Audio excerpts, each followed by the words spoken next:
Yan mga sir, magandang umaga. Ako nga pala si Chief Joel. So nandito tayo ngayon sa Autokid Service Care. So ngayong umaga, topic natin tong hydraulic boom dump truck. Paano ba natin siya ma-maintain? Paano ba natin siya maiwasan ng mabilis na pagkasira nito? So panoorin natin tong video na to. So tara, samahan nyo ako.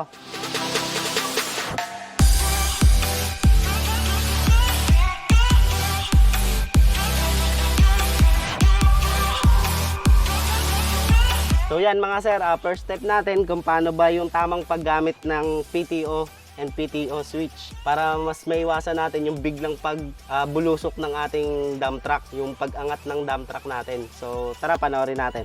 So yan, first step po natin, diinan natin ang sagad tong clutch pedal. Then saka po natin i-engage yung PTO. Saka po natin siya i-lift pataas. So ang tamang process po, para hindi kaagad mabigla yung hydraulic boom natin, dahan-dahan lang po natin siyang itaas.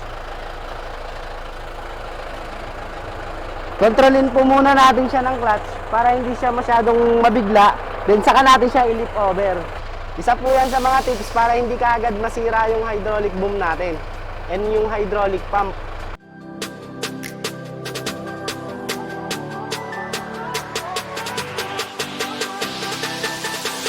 So yan mga sir, magbibigay lang ako ng tips para maiwasan natin yung mabilis na pagkasira na itong hydraulic boom. Ang kailangan natin gawin dyan mga sir, i-lift natin yung stress sa hydraulic boom. So gagawin natin, kalsuhan po natin to.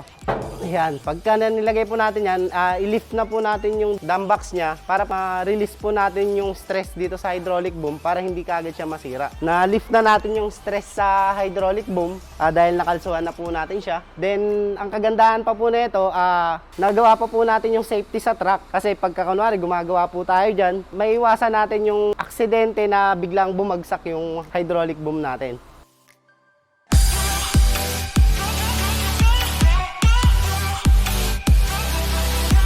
So yan mga sir, next naman natin dito sa may hydraulic tank niya, dito sa may hydraulic oil. Mga sir, yung iba kasi pag sinabing hydraulic oil, yun lang kaagad ang nilalagay.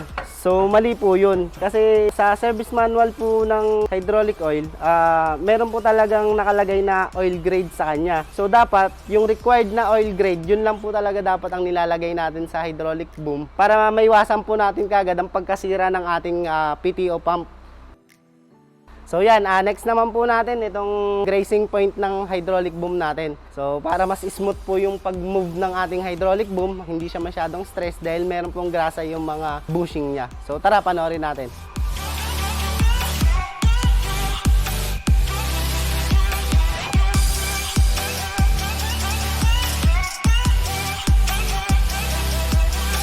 So yan mga sir, magbibigay lang din ako ng tips. Kunwari hindi natin siya gagamitin, then ipaparking lang natin siya sa mga walang bubong. Tips lang po, mas okay po na itaas natin yung dam niya para maiwasan natin yung pagpondo ng tubig sa dump truck para hindi po kalawangin yung loob at masira agad yung bakal nito.